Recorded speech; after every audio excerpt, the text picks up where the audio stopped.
the defense of the American combat base at Khe Sanh was given the code name Operation Scotland. Khe Sanh was one of the most remote outposts in Vietnam, but by January 1968, even the American president, Lyndon Johnson, had taken a personal interest. With the Marines facing a full-scale siege by the North Vietnamese army, the question was being asked, should the base be held, or should it be quietly abandoned?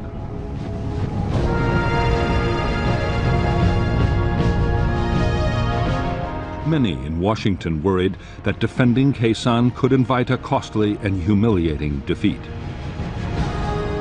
General Westmoreland, the U.S. commander in Vietnam, dismissed all such fears.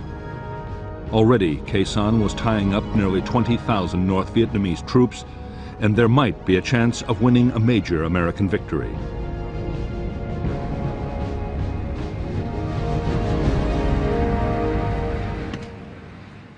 General Rath von Tompkins, the new commander of the 3rd Marine Division, was also convinced that the base could and should be held.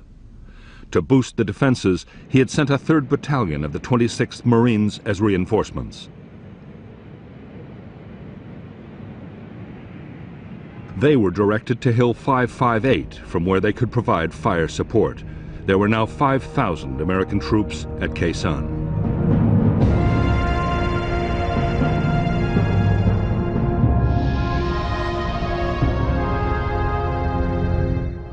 The combat base at Khe Sanh was built around a 3,900-foot airstrip.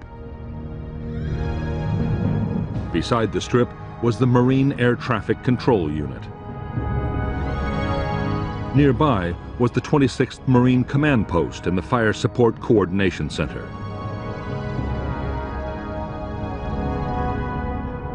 At the eastern end of the base was the main ammunition dump, with a secondary dump to the west.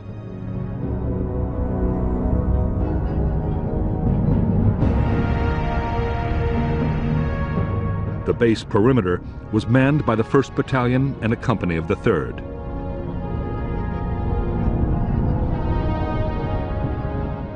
There was also a forward operating base run by Special Forces. The infantry were backed by tank and anti-tank units and an artillery battalion of the 13th Marines.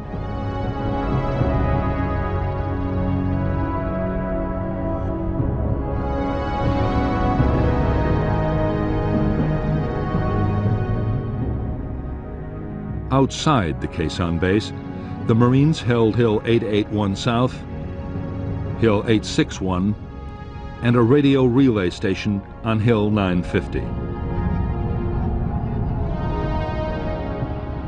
The whole 2nd Battalion occupied Hill 558 to block the Rao Quan River Valley.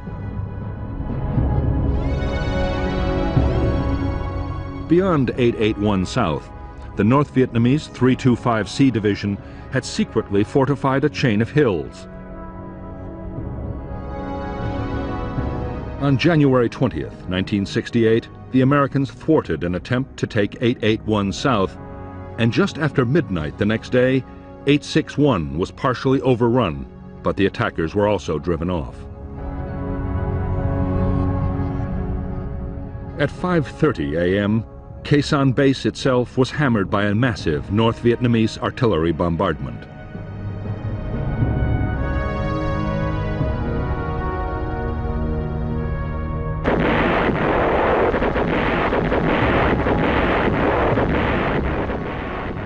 The shattering barrage of shells, mortars and rockets, which slammed into the Marine combat base at 0530 on January 21st, signaled the start of the battle for Khe Sanh.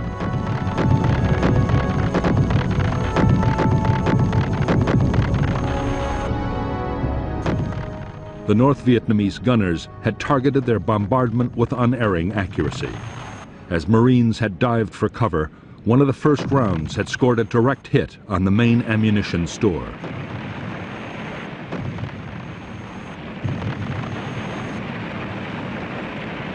The No. 1 dump stored 1,500 tons of artillery and mortar rounds 90% of the base's entire stock, or 10,000 rounds. All of it was lost. 18 men were killed instantly and 40 were wounded as the ammunition exploded and shells and mortar rounds flew in every direction.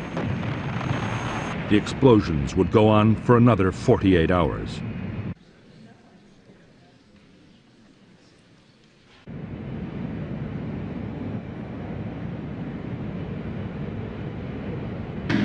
Even at the height of the chaos, the Marines were still able to fire their mortars and guns against the enemy batteries.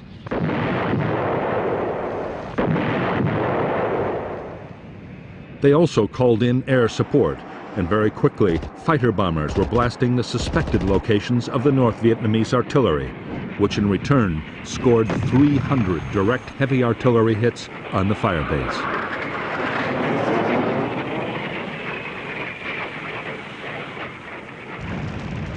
As the bombardment of the base reached a crescendo, the 26th Marines commander, Colonel David Lowndes, expected a massive North Vietnamese ground attack at any moment. But the attack didn't come. The North Vietnamese infantry had a different objective. The target was Khe Sanh village, 3 miles from the Marine combat base.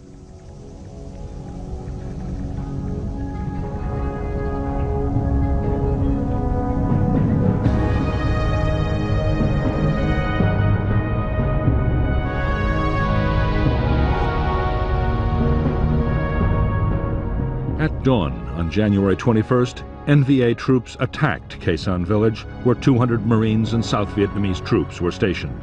The North Vietnamese attackers were a 400-man battalion of the 66th Regiment.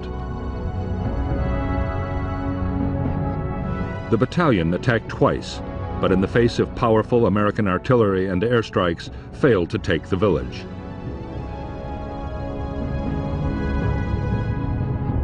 An attempt at reinforcement by a South Vietnamese unit went disastrously wrong, and the whole force was destroyed. Later in the day, the village was evacuated and abandoned to the NVA.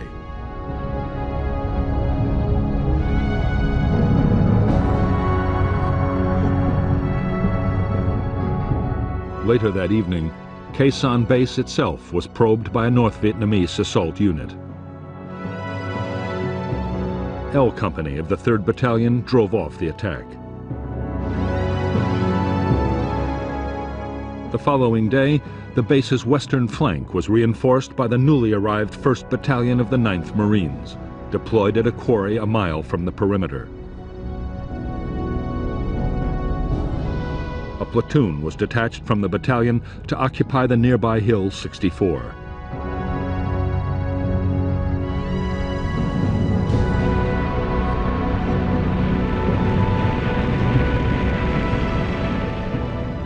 For the Marines inside the Khe Sanh base, the days were now filled with feverish activity. There were sudden heavy bombardments from NVA guns and rockets.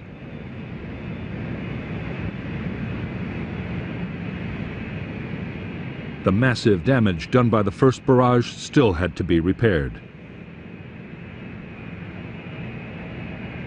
The biggest worry was ammunition. The first aircraft to land all carried shells. More than 130 tons were delivered in just 2 days.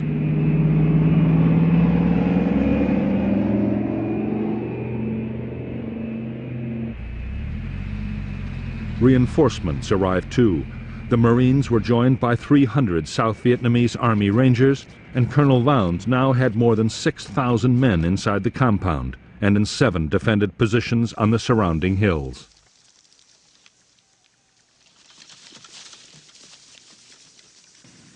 While the Marines at Khe Sanh braced themselves for the attack that was surely coming, General Westmoreland warned Washington that the battle could be the turning point of the whole war.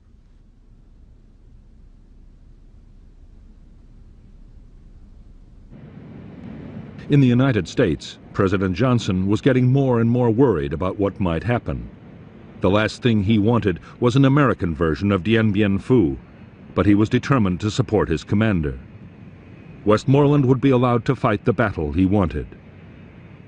There would be no U.S. withdrawal from Khe Sanh, despite the fact that the NVA were still raining between 150 and 300 shells a day on Khe Sanh.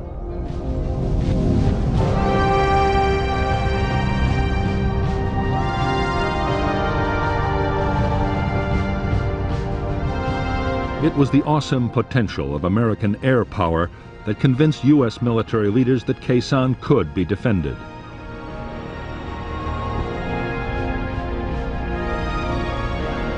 Before the battle had started, on 5th January, Westmoreland and U.S. tacticians devised a plan for defending Khe Sanh by bombing.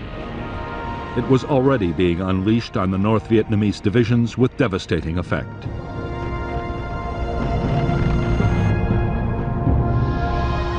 The Americans called it Operation Niagara.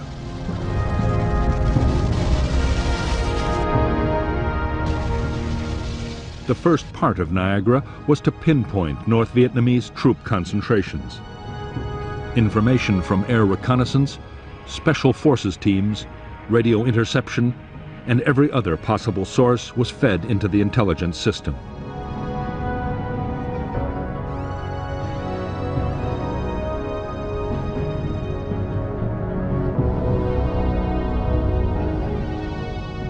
Niagara also deployed the most advanced and secret surveillance technology in the world.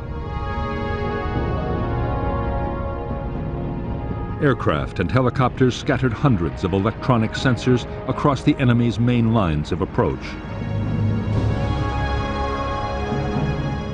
They could detect the movement of troops and send signals to alert the Americans. As the intelligence picture built up, Operation Niagara quickly gathered momentum. In spite of rivalry between the Air Force and the Marines over who should control operations, every available warplane in the area was standing by. At the peak of the siege, American planes dropped triple the tonnage of bombs delivered on a peak day during World War II.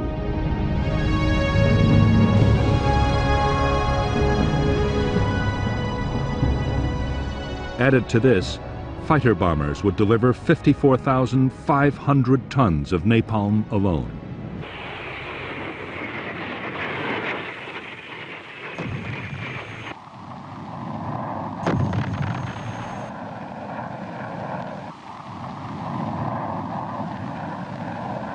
Although fighter bombers were flying the vast majority of Niagara missions, most of the sheer weight of bombs was being delivered by B-52s, as part of an ongoing operation codenamed Arclight. The strikes were flown around the clock. A cell of 3 B-52s arrived over the Khe Sanh area every 90 minutes.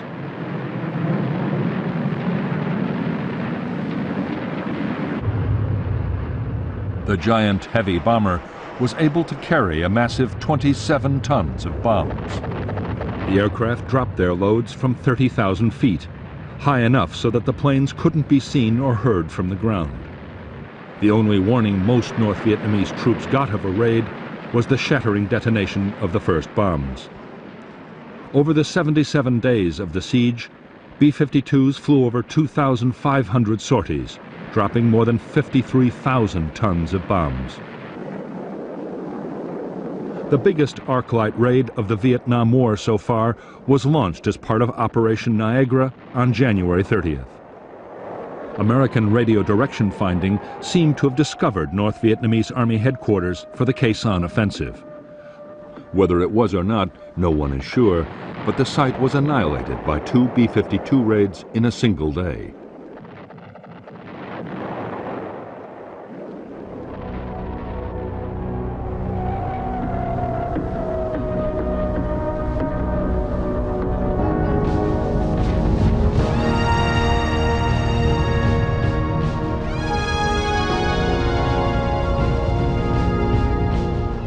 Early in the morning of January 30th and 31st, 1968, the general offensive the Viet Cong had been planning for more than 6 months broke with shattering force all over South Vietnam.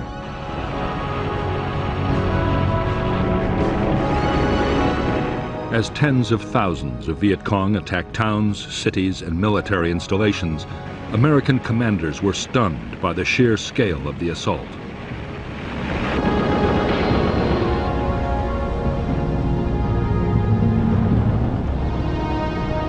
While most of South Vietnam erupted in violence, Khe Sanh was uncannily quiet.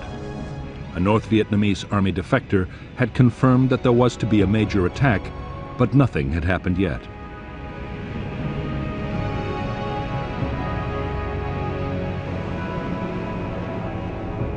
Some U.S. commanders believed that the arc-light raids had shattered the North Vietnamese command system.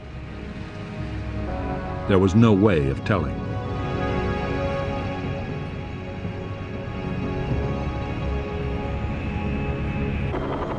As the tide of the Viet Cong's Tet Offensive swept over South Vietnam, most of the advance was being countered by the South Vietnamese army.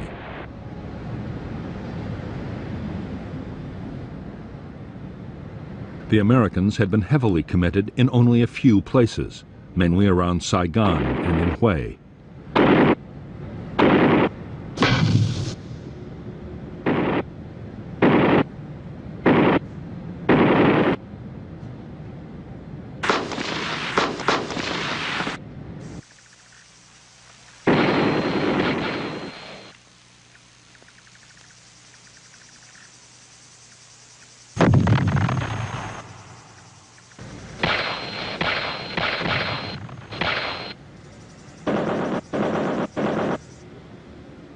General Westmoreland was holding back his forces, still convinced that the main attack would come at Khe Sanh. By this time, the weather in the Khe Sanh area had deteriorated badly. Heavy cloud cover had limited American airstrikes. The battle for the combat base had settled into a straight fight between American and North Vietnamese gunners.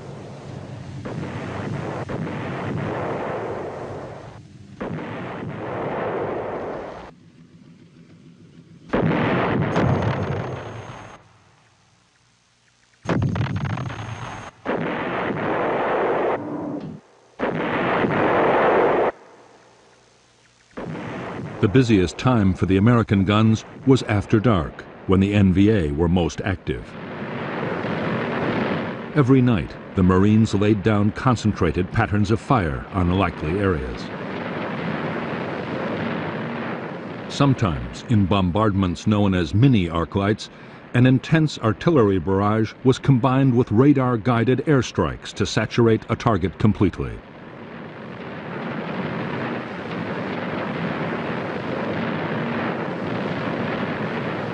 As for the North Vietnamese artillery, most of the guns, rockets, and mortars were by now in place.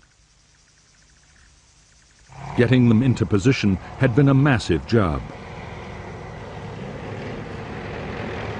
Northern troops had also sighted hundreds of ammunition dumps around Khe Sanh and across the border in Laos.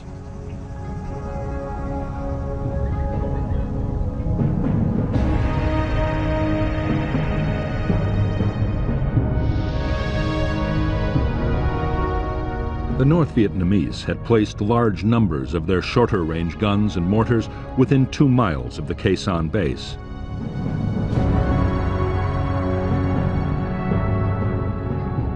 Most of the big rockets were fired from Hill 881 North. The heavy guns were much further away, on Hill 305, and in caves on the slopes of the Ko Rock Mountain across the border in Laos. While they could hit the Americans, the Marine guns didn't have the range to hit back. Even the Army's big guns on the Rock Pile and Camp Carroll couldn't reach the NVA's heavy batteries.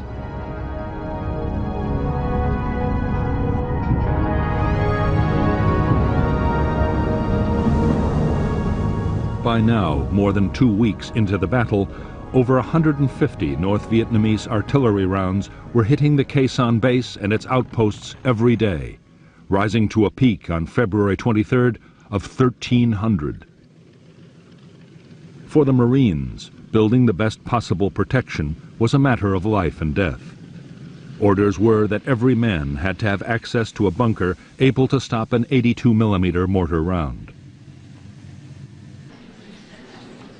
Command posts were to withstand a 120mm hit. As for the heavy shells of the NVA's biggest guns, nothing could stop those.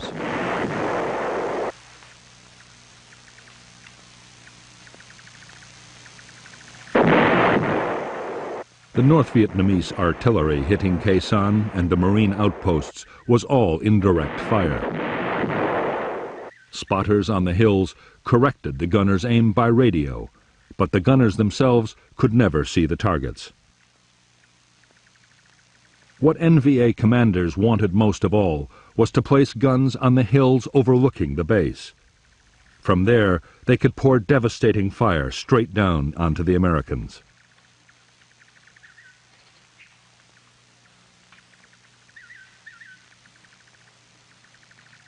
On February 5, 1968, the American chain of electronic sensors detected a large-scale NVA movement. The activity seemed to point to an imminent attack on Hill 881 South. The U.S. reaction was a massive Niagara raid. Whole North Vietnamese units were caught in the open as the entire area around the hill was devastated in a massive storm of bombs.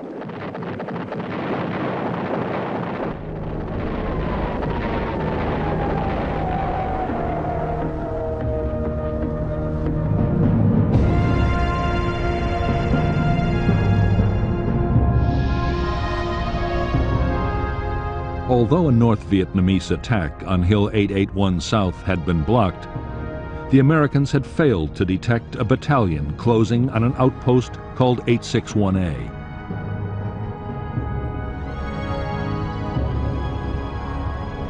There, a single Marine company drove off two determined assaults as artillery fire destroyed the follow-on waves of NVA troops.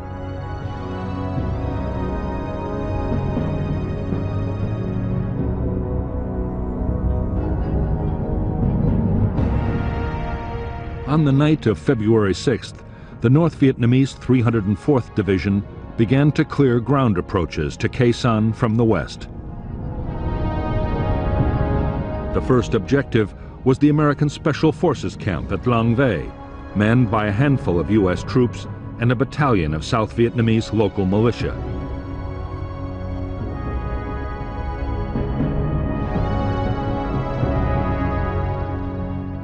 The attack was launched by the 66th Regiment, 1,500 men backed for the first time by tanks.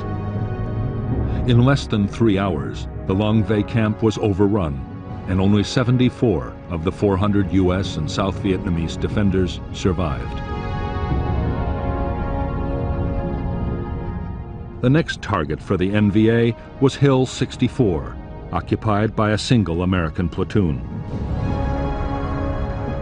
A two-pronged infantry attack was launched against the hill, but a relief platoon, supported by fierce air and artillery fire, drove the North Vietnamese to the west.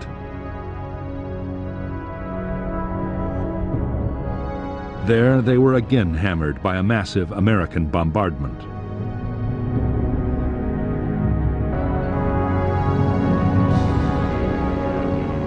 Even though the NVA had again failed to take any more American hill outposts and had lost hundreds of men in the attempt, they had at least captured Long Vây. A thorn in their side had been eliminated, and they had cleared Route 9 for their own use.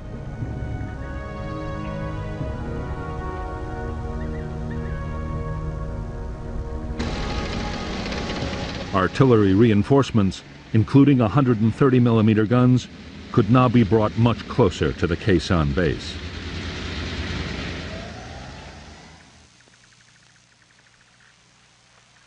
The Americans were sure the NVA had finished building up their forces at Khe Sanh and were ready for the main attack. But to their surprise, the expected assault still didn't come.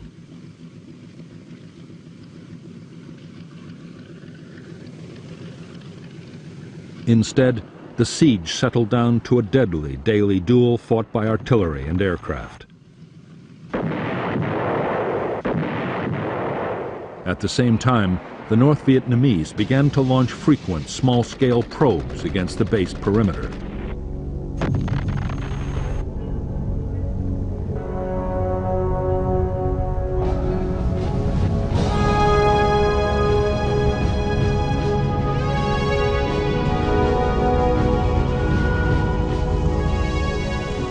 In Washington, anxiety about the fate of the Marines at Khe Sanh was mounting.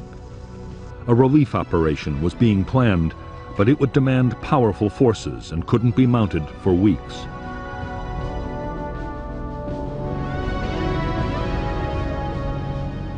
The weather was still too poor.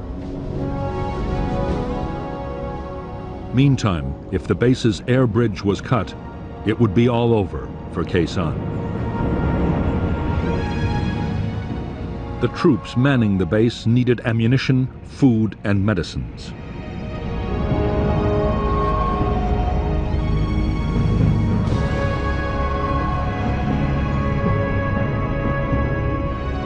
Casualties had to be evacuated. Men finishing their tours of duty had to be flown out and replacements brought in.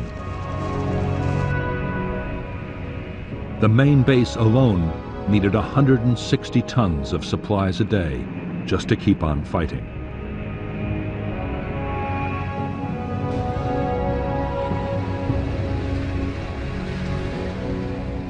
The supply effort depended above all on the huge load-carrying ability of the C-130 Hercules transport. The aircraft was able to carry up to 20 tons of cargo, but for that very reason, it needed most of the strip to land and took time to turn around.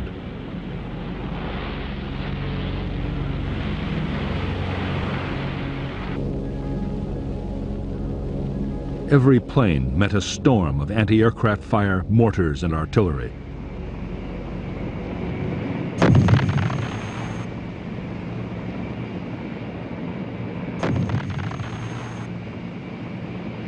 On February 11, 1968, the North Vietnamese anti-aircraft gunners scored their first major success against a Marine KC-130 Hercules landing at Khe Sanh. The plane was carrying a cargo of helicopter fuel and burst into flames. 6 of her crew were burned to death.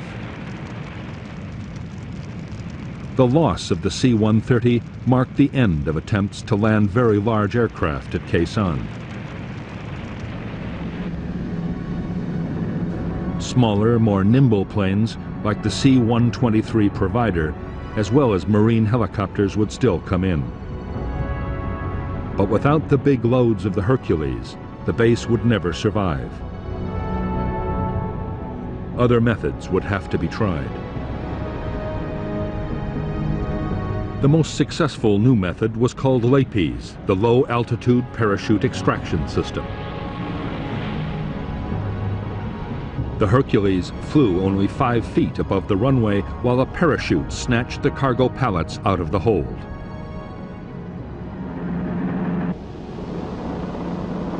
Another technique used a hook and arrestor cable to drag the load from the aircraft.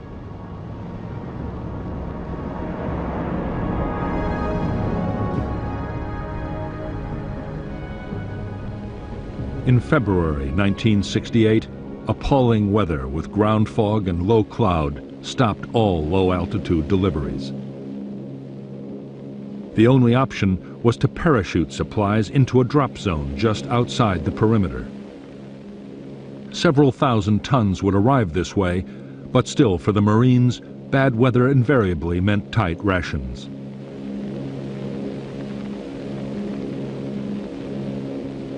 Although the battle to supply the main base was being won, the hill outposts were a much bigger problem. A fifth of Khe Sanh's manpower was stationed on the hills. The men were suffering almost 50% casualties, and the posts depended completely on helicopters for supply.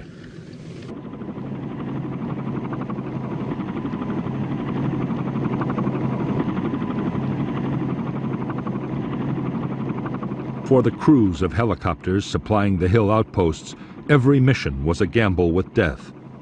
North Vietnamese gunners were quick to target the approaches and the landing zones.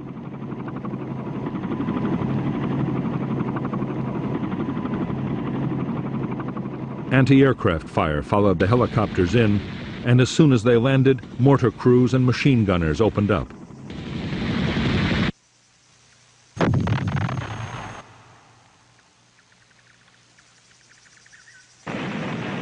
As the slopes of the hills became a graveyard for American helicopters, the Marines realized that the survival of the hill outposts was under serious threat.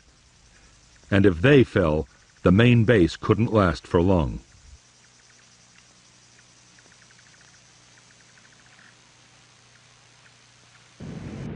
Air commanders worked frantically to devise new tactics for getting helicopters in and out of the hilltop bases safely.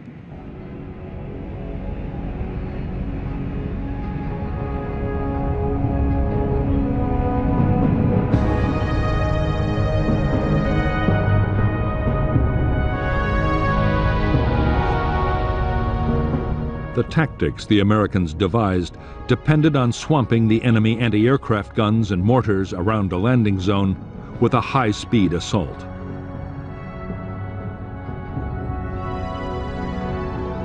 "12 Skyhawk fighter bombers, 4 Huey gunships, up to 16 supply helicopters, and an airborne command and control aircraft all acted together.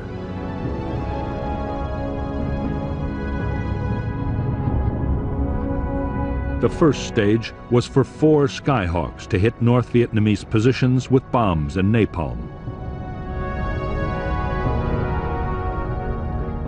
2 more laid tear gas. Next, 2 Skyhawks dropped smoke bombs to create a corridor, and 30 seconds later, the transport helicopters swooped in, covered by the Huey gunships. Meanwhile, 4 more Skyhawks with rockets, bombs, and guns made close-in attacks. The whole operation was over in less than 5 minutes.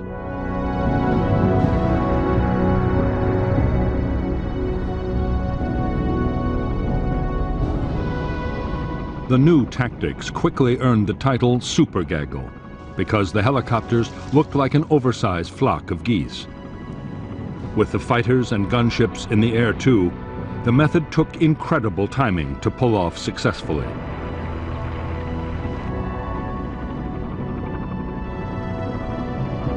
But it worked. Only 2 more helicopters would be shot down, supplying the hill outposts.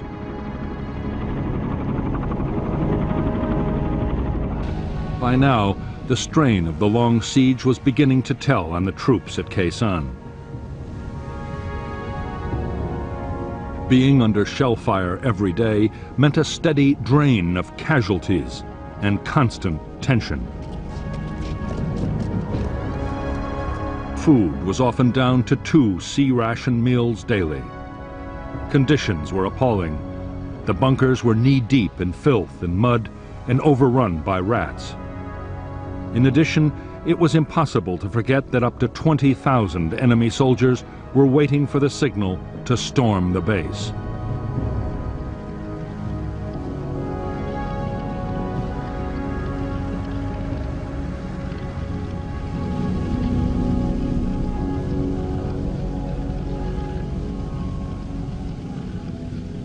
To stop the men brooding about their possible fate, officers and NCOs kept the troops as busy as possible.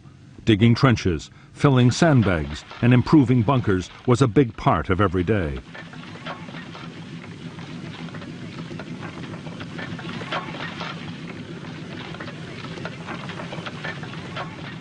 There was some patrolling too, although not more than 500 yards from friendly lines.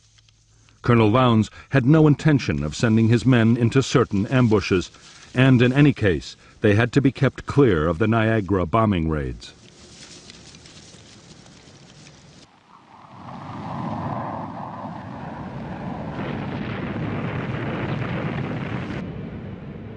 On the base perimeter, the watchword was constant vigilance. The North Vietnamese were probing the defenses with infantry and sapper teams. The Americans were facing assaults of up to 200 men at a time, as the enemy tested for weaknesses in the line. The Marines were also plagued by hidden machine gun nests, which could open up at any moment, day or night.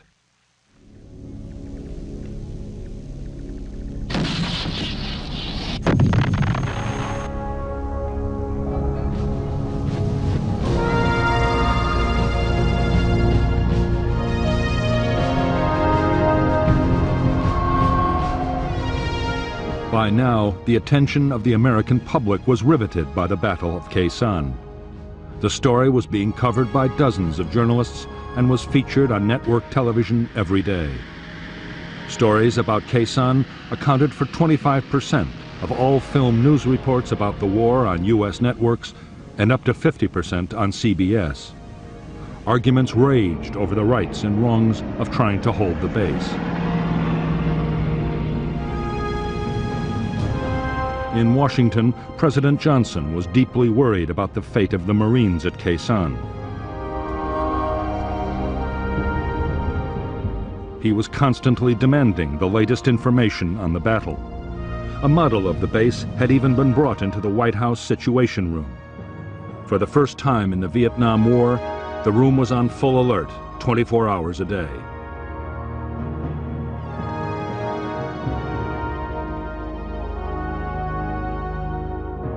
A multitude of doubts and fears haunted the president and his advisors.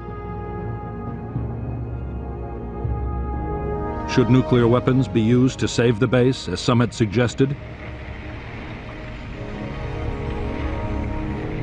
What if the enemy diverted or poisoned the base's water supply? Most worrying of all, what if enemy jets mounted a sudden bombing attack on Khe Sanh? It would be a massive propaganda victory for the North.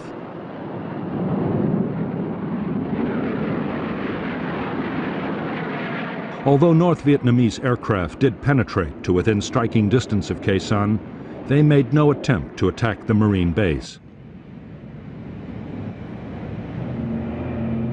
American air defenses over the DMZ were far too strong.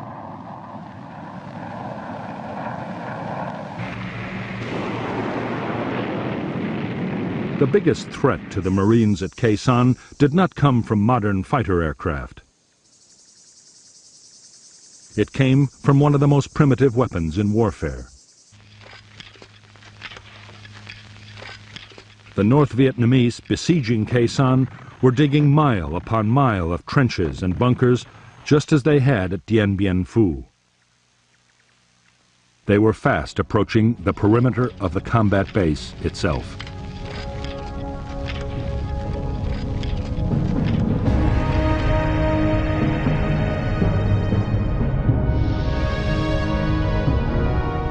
Already there was a major system of North Vietnamese fortifications on Hill 471, less than 2 miles to the south of the Khe Sanh base.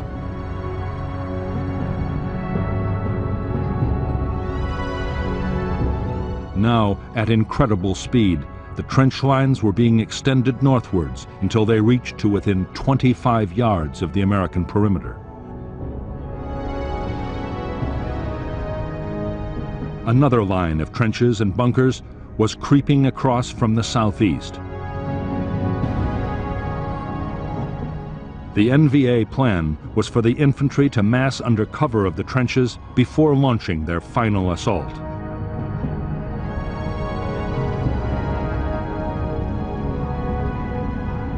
By the last week of February 1968, few Americans inside Khe Sanh doubted that the big North Vietnamese ground assault would have to come soon. The moon was in its darkest phase, and a night infantry attack would have a good chance of overwhelming the perimeter defenses. Smashing the enemy trench lines was an absolute priority.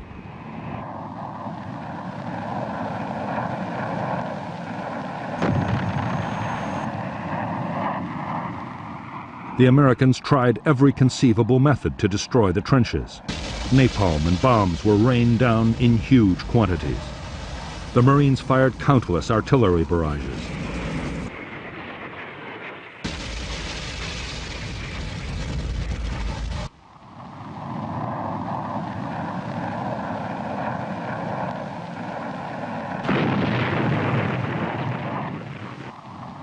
But the Americans had little success.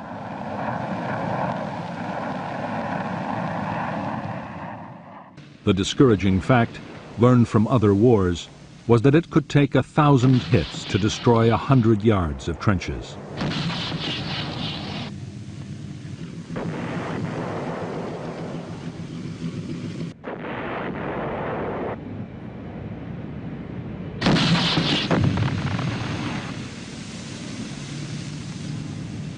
In the end, the answer lay with the B-52s. Up to now, arc-light raids had been kept more than 2 miles away from the base perimeter. On February 27, 1968, the restriction was lifted.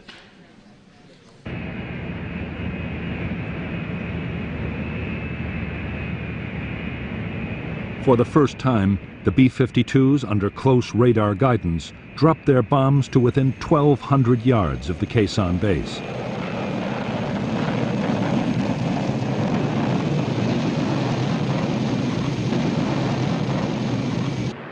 The effect was shattering. There was massive damage to the North Vietnamese trenches and bunkers.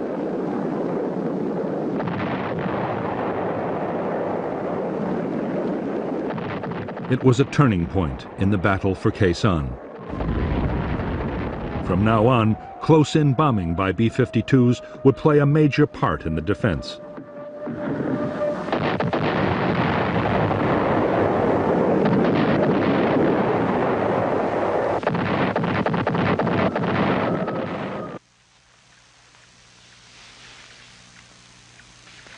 The sudden increase in North Vietnamese activity around Khe Sanh had left no one in any doubt that the climax of the battle was near. A few days before, a Marine patrol trying to get information had been almost wiped out. North Vietnamese traffic along Route 9 from Laos had also risen to a new peak. Enormous quantities of supplies were being rushed to the Khe Sanh divisions for the final assault.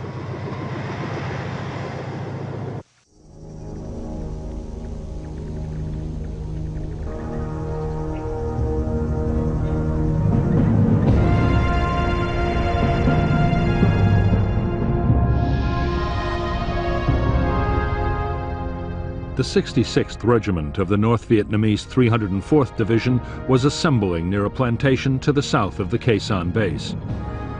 Units were also massing near an old French fort. On the night of February 29th, a battalion of the 304th NVA Division assaulted the 37th Arvin Rangers at the eastern edge of the camp, a diversion to cover the unexpected and imminent withdrawal of all NLF troops from Khe Sanh. The American defense was to coordinate strikes by artillery, fighter bombers, and B-52s on 3 main areas through which the attacking NVA had to pass.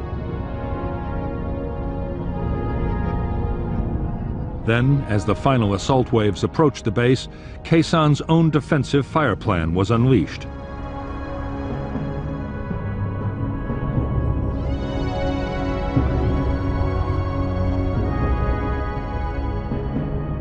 The base perimeter at the point of attack was manned by the 37th South Vietnamese Ranger Battalion. As the lead NVA units advanced, the base fired an artillery pattern forming the sides of an open box.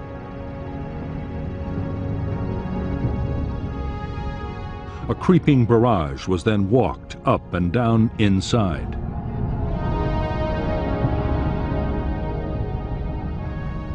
At the same time, 2 NVA battalions, cut off behind the box, were hit by fighter bomber strikes. While long-range artillery from the Rockpile and Camp Carroll created a moving outer cordon.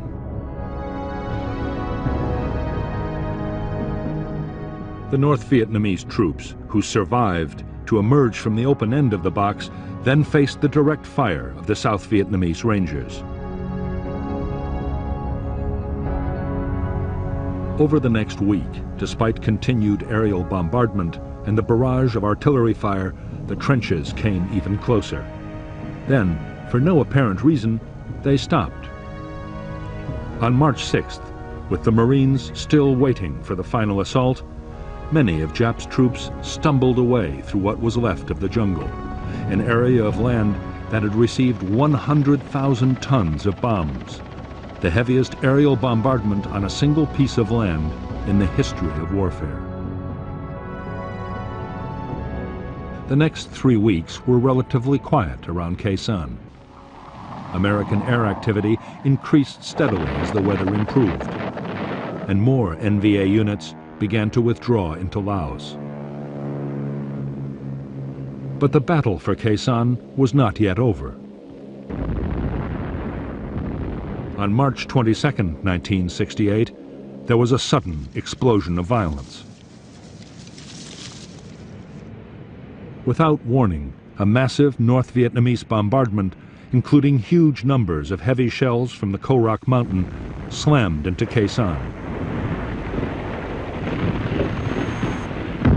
More than 1,000 rounds hit the base at the rate of 100 every hour.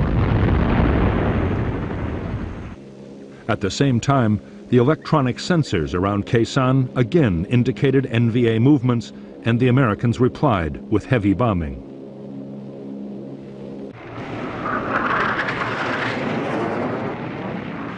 As the weather steadily improved, U.S. air attacks around the Khe Sanh base grew fiercer by the day.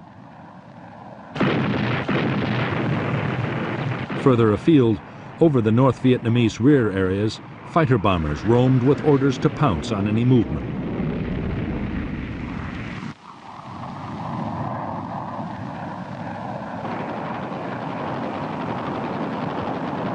For the North Vietnamese, the situation could only get worse.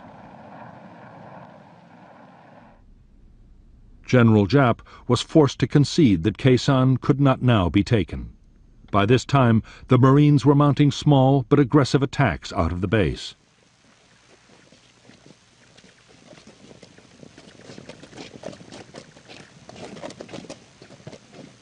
General Giap now ordered the remainder of his units to pull back from Khe Sanh.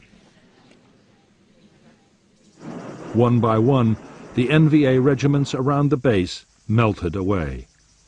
Only 6,000 troops were left behind to continue the siege of the Marine combat base.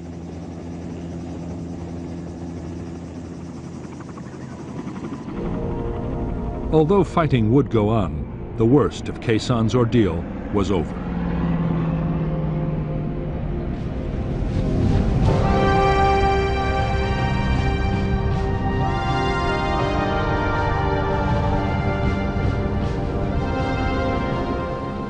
On April 1, 1968, the Americans formally ended Operation Scotland, the defense of Khe Sanh, and 7 days later began Operation Pegasus. April 9th was the first time in 45 days that no shells fell on Khe Sanh.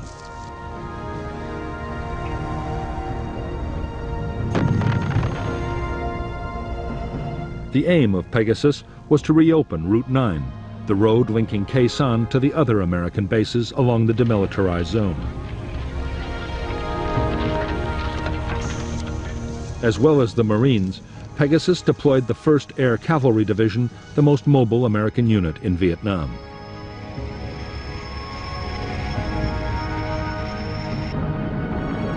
The Air Cavalry had more helicopters and airborne firepower than any other U.S. unit.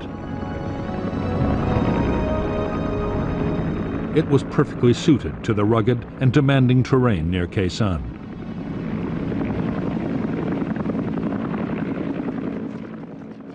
For Pegasus, the division's commander, Major General John Tolson, was also given the 1st Marine Regiment, a South Vietnamese airborne task force, and the 26th Marines in Khe Sanh.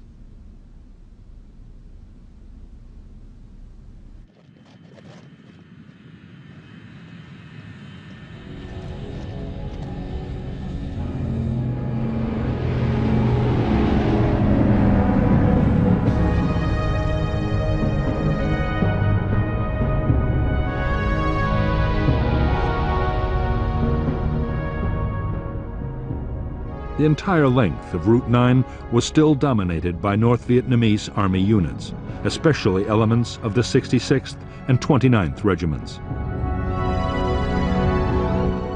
For Operation Pegasus, the Americans built a main base for the air cavalry at Landing Zone Stud. The Marines would operate out of Ka Lu. The plan was for air assaults to seize landing zones and fire bases north and south of Route 9, while other forces pushed down the road.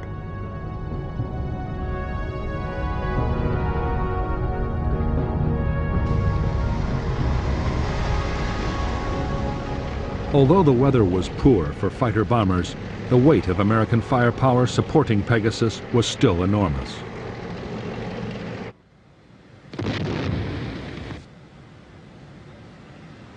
In a single day, the Americans fired more than 10,000 artillery rounds.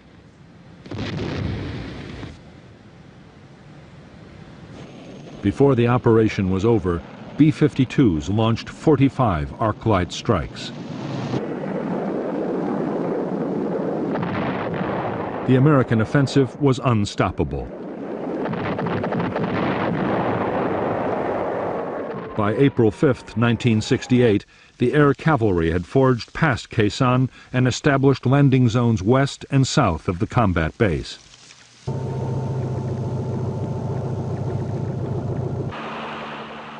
While the cavalry consolidated their new positions, the Marines in Khe Sanh mounted their own breakout assaults. There was strong resistance from battalions of the North Vietnamese 66th Regiment, which mounted fierce counterattacks, but the Marines succeeded in taking Hill 471.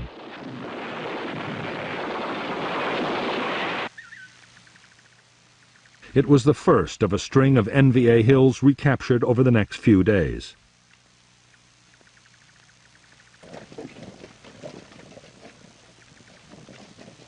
On April 8, 1968, the air cavalry and the 26th Marines at the combat base linked up, formally ending the siege of Khe Sanh.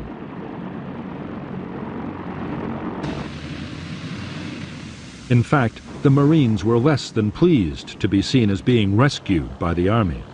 In their view, they had long since guaranteed their own survival.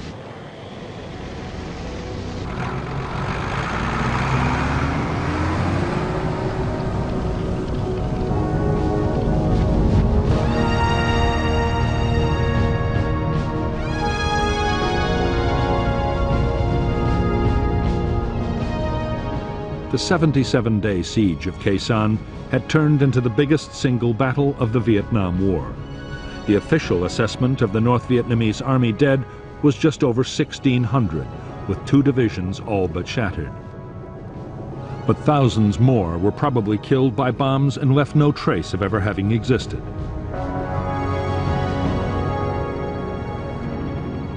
By the end of Operation Pegasus, American and South Vietnamese units had suffered 1,000 dead and 4,500 wounded. But official figures state that under 250 had been killed at the Khe Sanh combat base and its outposts. In the aftermath of the battle, General Westmoreland had high hopes that the next phase would be the thrust into Laos he had long advocated.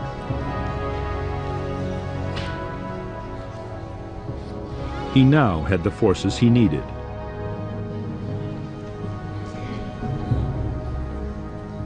But Westmoreland's hopes for a great campaign to follow up his victory at Khe Sanh were soon dashed.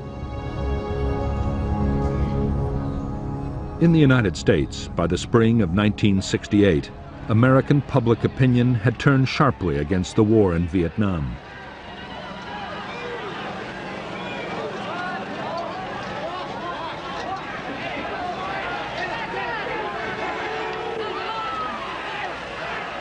The shock of the Tet Offensive had led many to believe that the U.S. would have to withdraw sooner or later.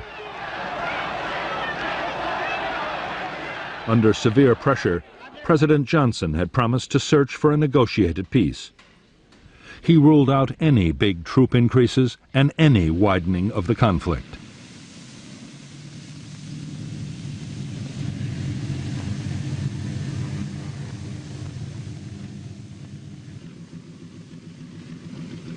In June 1968, General Westmoreland approved the destruction of the Khe Sanh combat base. The president's decision not to widen the war had meant there could be no offensive into Laos.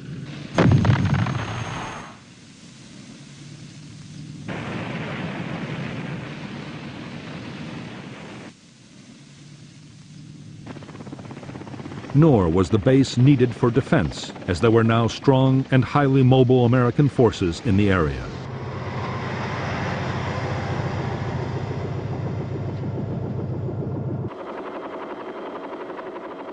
In any case, as both sides were slowly beginning to realize, even as the battle had raged at Khe Sanh, the war had changed out of all recognition.